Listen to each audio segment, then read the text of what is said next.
Assalamualaikum para pencari berkah wali Allah. Pada hari ini, tepatnya tanggal 27 September 2023, alhamdulillah kita kembali diizinkan untuk bisa berziarah makam para wali Allah di seputaran Kalimantan Selatan. Perjalanan kali ini akan diawali dengan berziarah ke makam guru tercinta, Kiai Haji Ahmad Suhdianur atau biasa dipanggil Guru Suhdi. Jangan lupa baca saat di depan makam, baca Allahumma inna nastahdiru ruhaniyati sohibi hadzat dori fahdirulana innaka ala kulli syai'in qadir. Yang artinya, ya Allah, kami memohon agar engkau menghadirkan ruh dari pemilik makam ini. Hadirkanlah beliau di hadapan kami, sesungguhnya engkau maha kuasa atas segala sesuatu. Seperti sebelumnya, insya Allah kita akan menyertakan sekilas kisah di setiap makam yang kita ziarahi dengan versi yang berbeda dari cerita sebelumnya. Jika ingin mendengar cerita versi sebelumnya, bisa lihat video yang ini. Buka YouTube dan masukkan pencarian dengan judul Ziarah Wali Kalsel 14 Juni 2023. Kiai Haji Ahmad Suhdianur atau lebih dikenal dengan Abah Haji atau Guru Suhdi adalah salah satu ulama karismatik yang berada di Banjarmasin, atau lebih tepatnya di dekat Masjid Jami Sungai Jingah, dan beliau dimakamkan di tengah majelis beliau. Untuk mengawali kisah, kita langsung saja mengenal seberapa tinggi makam kewalian beliau. Beliau termasuk dari salah satu wali abdal yang jumlahnya hanya 7 di dunia dalam satu masa.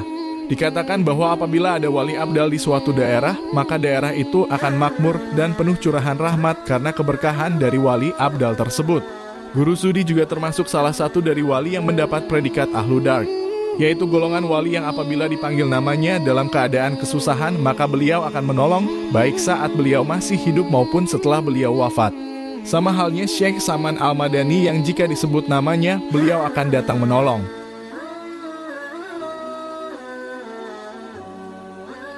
Pukul 10:53, kita sampai di komplek makam Sultan Suryansyah. Siapakah beliau? Beliau adalah Raja Banjar pertama yang memeluk dan menyebarkan agama Islam di negeri Banjar.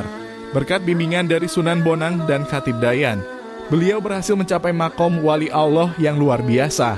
Setiap wali Allah, mereka akan memegang suatu wilayah, sama halnya dengan sistem pemerintahan yang setiap daerah dan tempat punya pemimpin.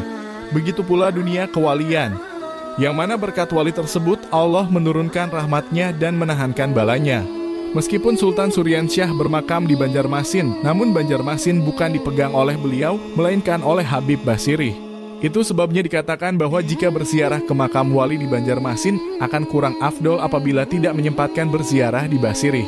Sedangkan Sultan Suryansyah sendiri, wilayah yang dipegang beliau adalah se-Kalimantan Selatan. Sedangkan Syekh Muhammad Arsyad Al-Banjari atau Datu Kalampayan memegang wilayah Martapura. Lalu, bagaimana dengan guru sekumpul yang merupakan orang Martapura? Apakah beliau juga menjadi payungnya Martapura bersama Datu Kalampayan? Tunggu saja pada bagian ziarah di makam beliau nanti.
Sekitar jam 12 siang kami tiba di Basirih dan sholat sebentar di musola untuk mengerjakan jamaah dan kasar. Karena itu adalah bonus dari Allah untuk para hambanya yang di perjalanan. Dan Allah lebih suka jika seorang yang di perjalanan mengerjakan sholat jamaah dan kasar meskipun zuhur dan asarnya menjadi 2 rakaat dibanding mengerjakan sholat sempurna seperti biasa. Karena ini adalah bonus yang diberikannya secara khusus. Kita tiba di makam Habib Hamid bin Abbas Bahashim atau biasa disebut Habib Basirih. Beliau adalah wali Allah yang selain berpangkat kutub, juga seorang wali majzub. Apa itu majzub? Nanti kita bahas jika kita berkesempatan ziarah ke makam Wali Amud. Untuk saat ini, kita coba bercerita tentang makom kutub beliau. Di waktu muda, beliau belajar sifat 20 kepada seorang guru yang mana sekian lama belajar, masih belum selesai dalam pembahasan sifat yang pertama yaitu sifat wujud. Setelah sekian lama belajar ilmu tauhid yang masih pada tahap pengenalan sifat wujud ini, maka sang guru menyuruh beliau untuk berkhalwat dan memusyahadahkan sifat wujud yang telah lama dipelajari. Tidak diketahui secara pasti berapa lama beliau berkhalwat untuk memusyahadahkan sifat wujud ini, entah hitungan hari, bulan, atau tahun. Namun yang pasti, ketika beliau mendapat isyarat untuk mengakhiri khalwatnya, ternyata beliau berhasil wasil ilallah dan berada pada tingkat kutub. Ini adalah sebuah keberkahan ilmu. Bukan terletak pada seberapa tinggi dan rendah ilmu yang dipelajari. Selama ilmu yang dipelajari benar dan yang mengajarkan adalah orang yang benar pula pemahaman ilmunya dan yang belajar juga ikhlas dan sungguh-sungguh dalam mengamalkan, maka ilmu tersebut akan menjadi jalan menuju marifatullah. Tidak jauh dari makam Habib Basirih, terdapat makam Habib Abu Bakar bin Salim Al-Habsyi. Ada satu kisah tentang beliau. Dulu ada seseorang yang pernah datang kepada guru Mualim Syukur menanyakan tentang satu permasalahan, namun disarankan Mualim Syukur untuk menemui Habib Abu Bakar. Setiba di tempat Habib Abu Bakar, orang tersebut mengutarakan maksudnya. Kemudian oleh Habib Abu Bakar Al-Habsyi disuruh kembali kepada Mualim Syukur dengan membawa secari kertas. Mualim Syukur pun kaget mengapa orang tersebut disuruh kembali kepadanya. Ternyata setelah dibuka secari kertas itu berupa petunjuk yang mengarah pada halaman sebuah kitab yang disimpan dalam lemari milik guru Mualim Syukur. Isinya berkaitan dengan permasalahan yang orang tanyakan tersebut. Padahal sebelumnya guru Mualim Syukur sudah bolak-balik membuka lembaran yang ada pada kitab tersebut dan tidak menemukan halaman berkaitan hal yang diutarakan orang itu. Habib Abu Bakar Al-Habsyi termasuk golongan wali mastur. Jika wali masyhur adalah orang yang dikenal secara luas oleh masyarakat dan banyak orang yang berguru kepadanya, maka wali mastur adalah sebaliknya. Mereka tidak dikenal oleh masyarakat sebagai orang yang berpengaruh. Bahkan terkadang hanya dianggap sebagai orang biasa oleh orang di kampungnya.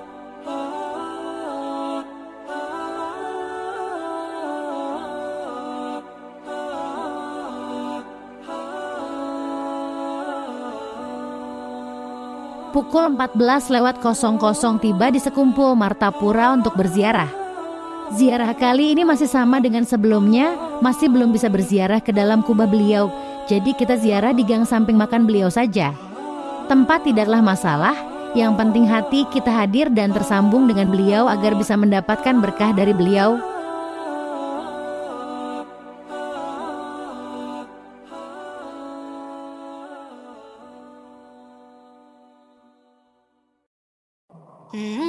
Bicara soal karomah guru Sekumpul, tentulah sangat banyak sekali. Beliau terkenal dengan suara yang merdu dan enak didengar ketika membacakan syair-syair. Namun tahukah kamu bahwa suara beliau yang kita dengar sekarang sudah jauh berbeda dari suara beliau yang dulu? Beliau pernah operasi dan usus beliau dipotong.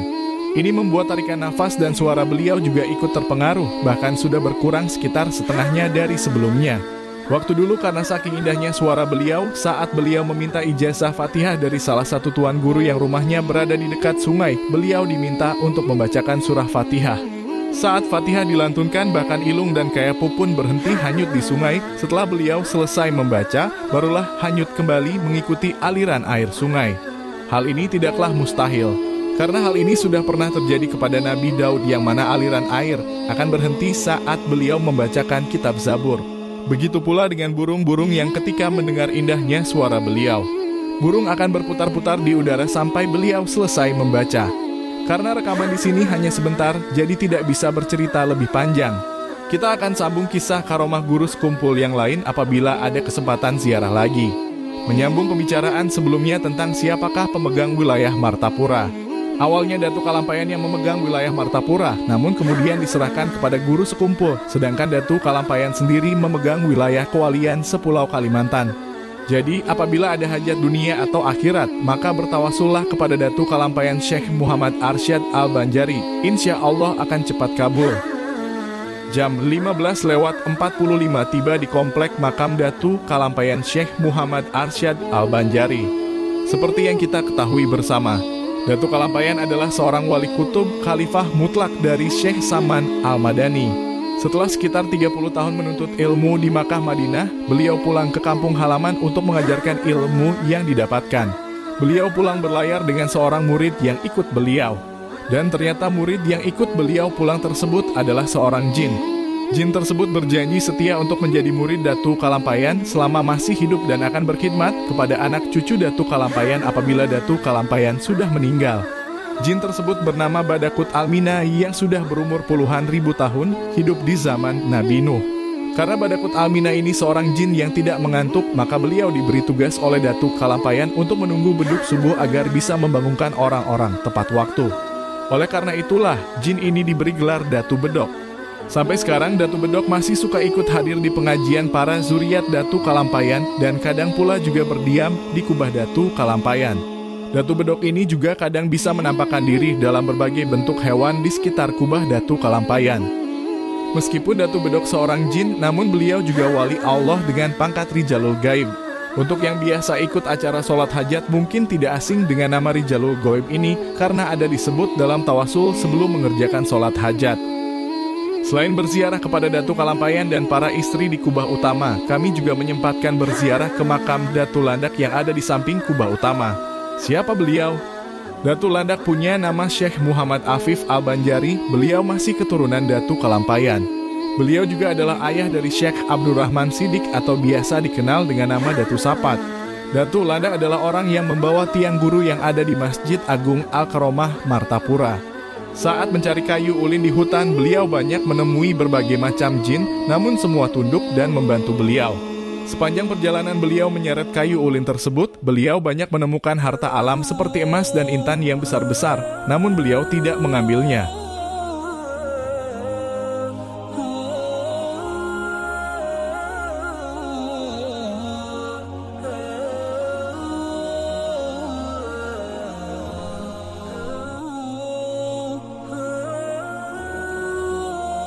Setelah dari makam Datu Landak, lanjut lagi ke makam Guru Zainal Ilmi.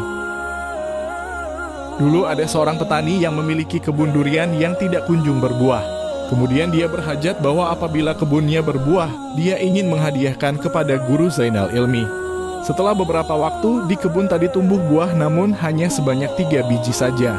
Walaupun demikian, petani tadi tetap melaksanakan niatnya untuk menghadiahkan kepada Guru Zainal Ilmi. Namun niat hatinya tidak kesampaian karena kesibukan yang menyita waktu. Akhirnya terdengarlah kabar bahwa tetangganya ada yang ingin pergi berkunjung kepada Guru Zainal Ilmi, maka petani tadi pun menitipkan 3 buah duriannya. Di tengah perjalanan, orang yang dititipi tadi tidak bisa menahan diri untuk mencicipi 1 buah durian yang aromanya sangat menggoda itu. Karena merasa bersalah, sesampainya di Martapura, dia membeli buah durian untuk mengganti buah yang telah dicicipinya tadi. Sesampainya di rumah Tuan Guru, orang tadi bertamu dan menyerahkan buah titipan tadi, lalu Tuan Guru pun menyambutnya sambil berterima kasih. Namun beliau hanya mengambil 2 dan disisakan 1 buah untuk dimakan bersama. Lalu beliau berucap sambil bergurau, kira-kira manis mana antara buah yang dimakan di jalan tadi dengan buah yang ini. Orang tadi pun kaget dan minta maaf kepada beliau karena tidak bisa menjaga amanah dengan benar.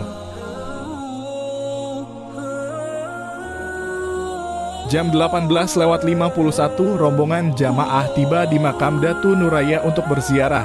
Di sini hanya sempat merekam sebentar, jadi tidak cukup waktu apabila bagian ini ditambahkan cerita. Jadi kita skip saja cerita untuk makam Datu Nuraya.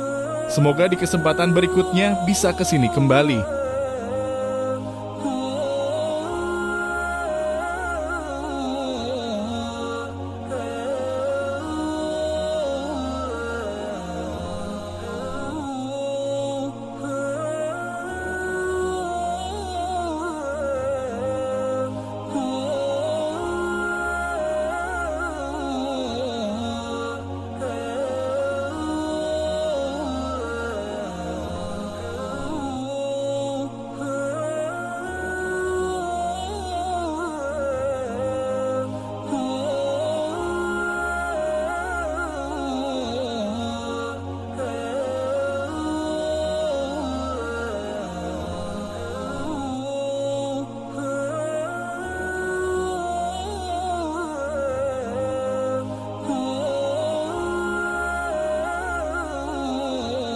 Lanjut lagi jam 19:17 tiba di makam Datu Sanggul untuk berziarah.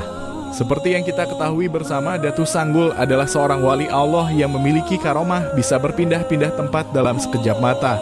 Pada suatu hari Jumat di kota Mekah, Datu Kalampayan ada di sana. Sewaktu di Masjid Mekah untuk melaksanakan salat Jumat berjamaah, Datu Kalampayan melihat seseorang sembahyang di dekatnya.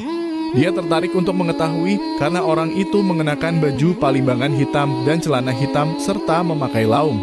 Datu Kalampayan yakin bahwa ia bukan orang-orang Mekah karena orang-orang Mekah tidak ada yang berpakaian demikian. Pakaian seperti itu hanya dipakai oleh orang Banjar atau orang tanah Jawa. Dan peristiwa itu dilihat Datu Kalampayan selama beberapa kali Jumat. Tidak salah lagi, ini pasti orang Banjar, ujar Datu Kalampayan kala itu. Lalu Datu Kalampayan mengulurkan tangannya, kemudian mereka bersalaman. Tak puas bertemu di masjid, Datu Kalampayan membawa orang itu ke rumahnya. Syekh Muhammad Arsyad lalu bertanya dan dijawab orang tersebut bahwa ia bernama Datu Sanggul. Datu Kalampayan bertanya pula saudara ini orang mana, asal negeri mana, dan sudah berapa lama tinggal di Mekah. Datu Sanggul menjawab pertanyaan itu dengan senyum. Saya setiap Jumat datang ke sini untuk bersembahyang dan aku berasal dari Banjar, tempat diamku di Banjar, jelasnya Tatakan, ujarnya. Jauh juga kalau begitu melewati Martapura, Kayu Tangi, melalui tempat tinggalku. Itu sangat jauh, jika demikian dengan apa kemari setiap Jumat, ujar Datu Kalampayan bertanya. Datu Sanggul pun menjawab, aku tidak memakai apa-apa.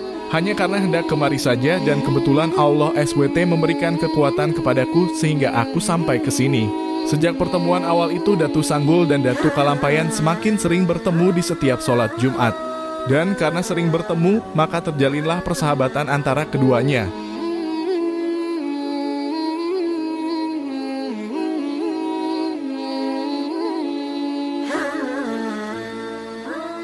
Sekitar jam 21:30, sampai di komplek pemakaman Guru Kapuh. Tapi karena ada beberapa insiden, akhirnya 2 bis yang ada di belakang kami ditahan tilang oleh polisi. Kami rombongan 1 bis pun menunggu kedatangan mereka.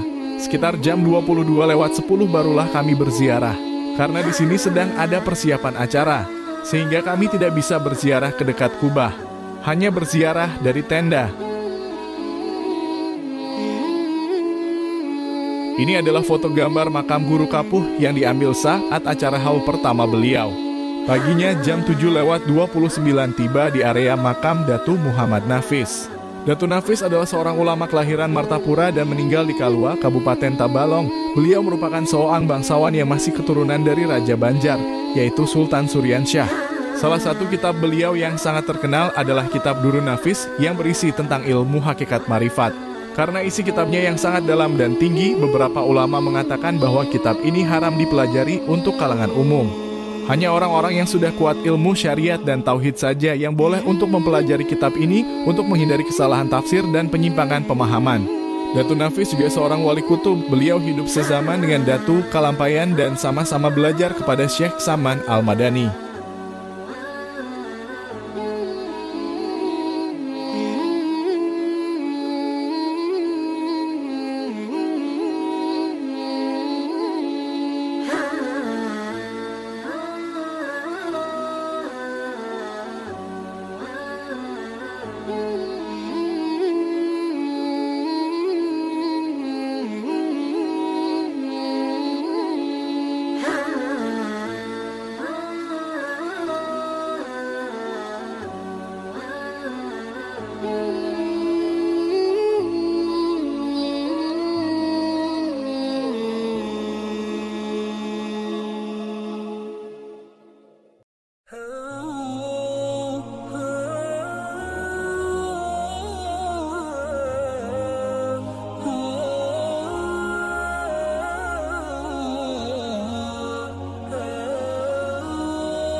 Jam 10:14 tiba di Babirik untuk berziarah ke makam Wali Amut.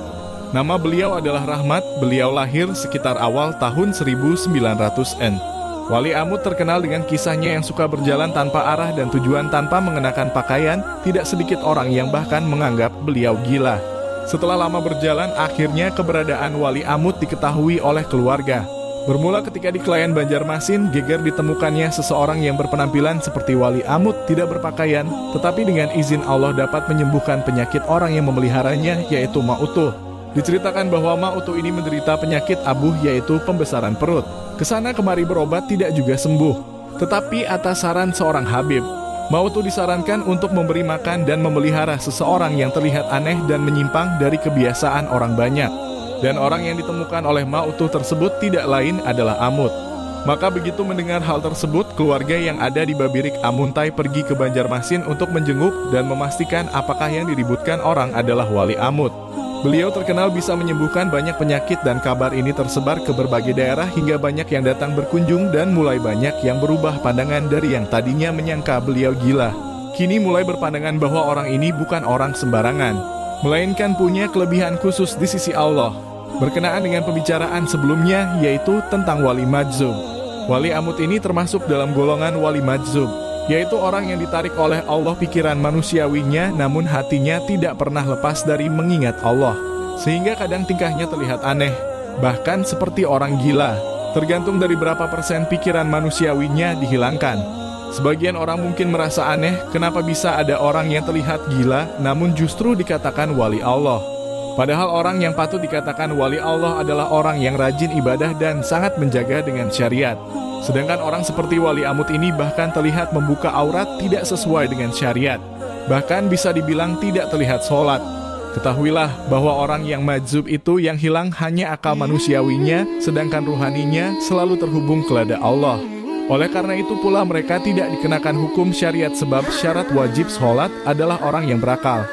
Jadi jika ada orang majzub tidak sholat, mereka tidaklah berdosa karena sama halnya dihukumkan seperti orang gila.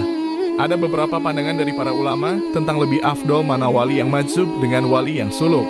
Sebagian berpendapat bahwa lebih afdol yang majzub karena mereka ditarik langsung oleh Allah ke hadratnya tanpa melalui banyak usaha.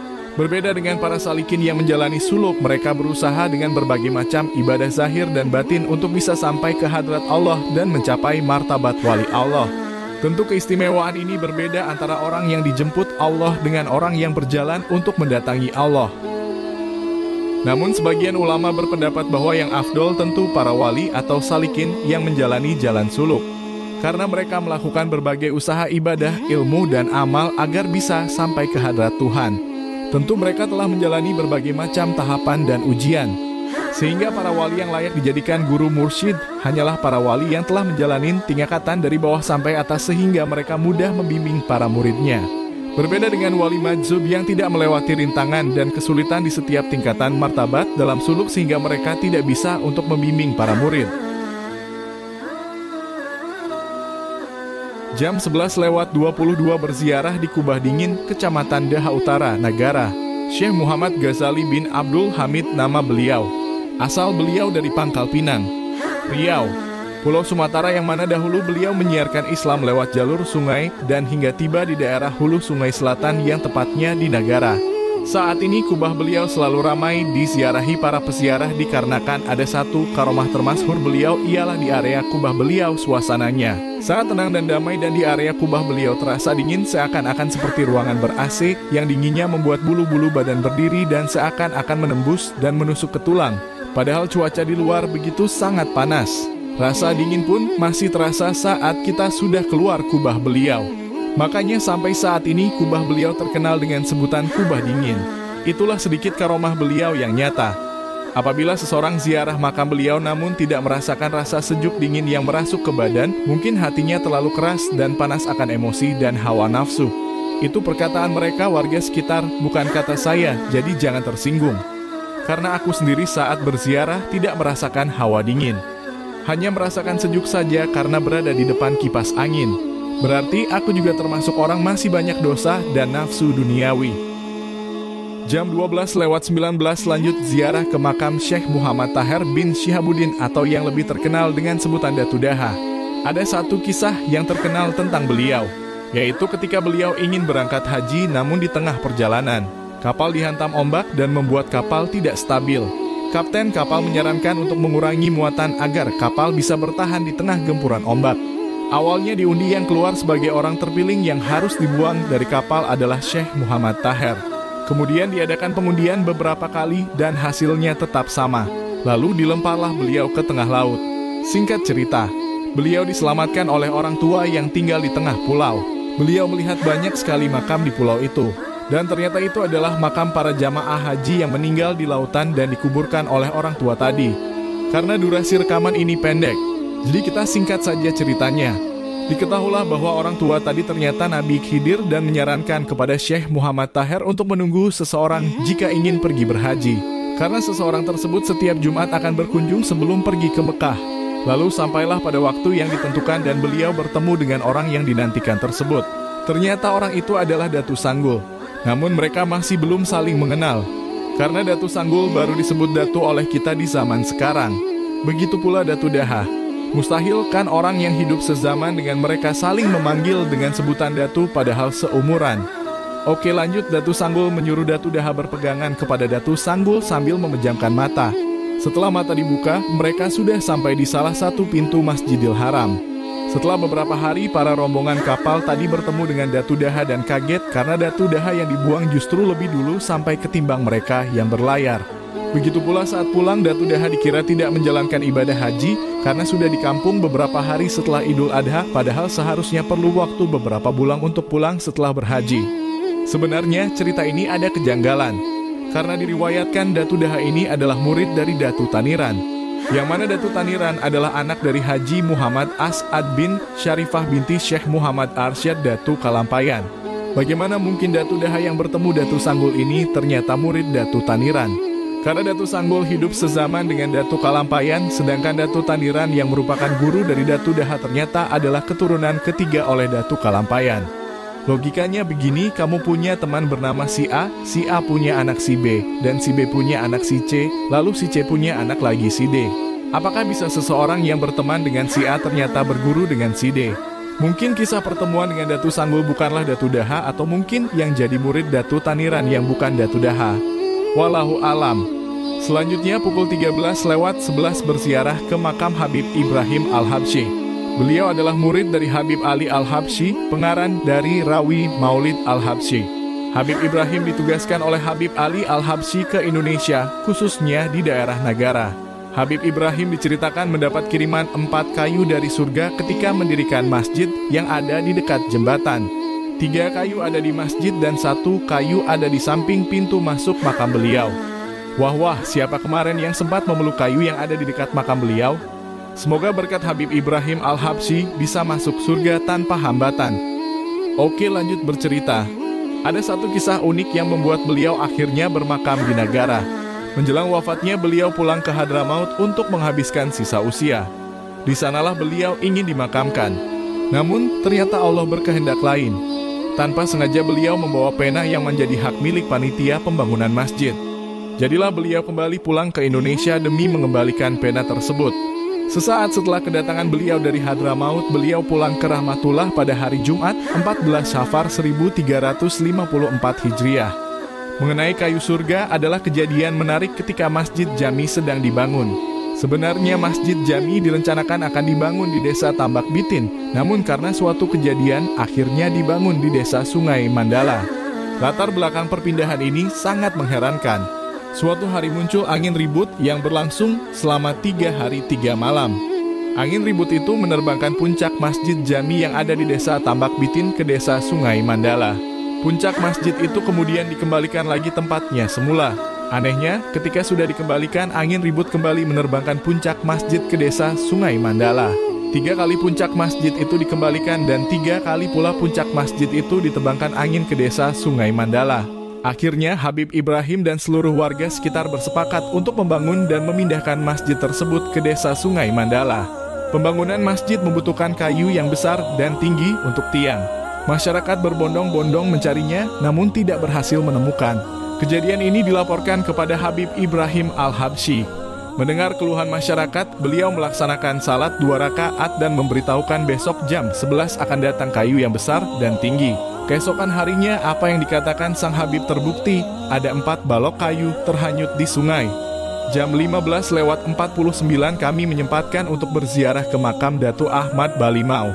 Beliau merupakan saudara dari 4 ulama besar Kalimantan lainnya, yaitu Syekh Abu Tolhah di Tenggarong, Syekh Abu Hamid di Pantai Ujung Pandaran, Syekh Arsyad Lamak di Pantai Pagatan, dan Syekh Saduddin di Taniran Kandangan. Konon menurut cerita masyarakat, makam beliau yang sekarang yang terletak di daerah Balimau adalah bukan tempat beliau dimakamkan pertama kali. Dahulunya setelah beliau wafat dimakamkan di satu tempat namun tanpa diketahui makam tersebut hilang. Tapi pada satu malam makam beliau hilang tersebut terlihat satu cahaya terang benderang dari makam beliau yang pertama berpindah ke makam beliau yang sekarang ini. Juga menurut penuturan masyarakat setempat, di tempat makam beliau yang pertama telah dijadikan sarang maksiat oleh para perampok. Oleh sebab itulah makam-makam beliau berpindah dengan sendirinya dengan izin Allah SWT ke tempat yang lebih baik.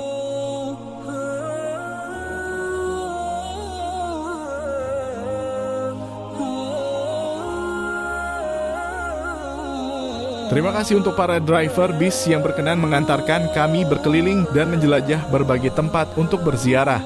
Tanpa kalian, kami tidak akan bisa mengunjungi tempat-tempat tersebut. Semoga Allah selalu memberikan rezeki yang melimpah dan juga berkah untuk keluarga dan para tetangganya, dan selalu mendapat perlindungan oleh Allah dari segala musibah. Juga terima kasih sebanyak-banyaknya untuk yang berkenan memberikan kami tumpangan bermalam sampai menyajikan kami hidangan makan dan minum serta pelayanan yang terbaik. Semoga selalu dalam lindungan dan limpahan karunia dari Allah, dan juga mendapatkan rezeki yang berlimpah serta berkah untuk keluarga dan para tetangga di sekitarnya. Setelah melaksanakan sholat maghrib, jam 17:47 kami berziarah ke makam Datuk Kabul. Durasi rekaman ini pendek karena sudah kelelahan, baik diri sendiri maupun HP yang baterainya sudah sekarat. Jadi pada video ini tidak ditambahkan cerita. Hanya berharap apa yang kami semua hajatkan dapat terkabul, hajat dunia kabul, hajat akhirat kabul, berkat Datuk Kabul. Dan semoga bisa bertemu kembali di lain kesempatan dalam keadaan sehat dan rezeki yang berlimpah serta berkah. Amin Allahumma amin. Rute kali ini dimulai dari Banjarmasin, Martapura, Kalampayan, Rantau, Kandangan, kemudian bermalam di Nagara. Paginya lanjut ke Kalua dan mundur lagi ke Babirik, Nagara, Balimau, kemudian berakhir di Margasari. Kurang lebih berziarah ke 15 kubah.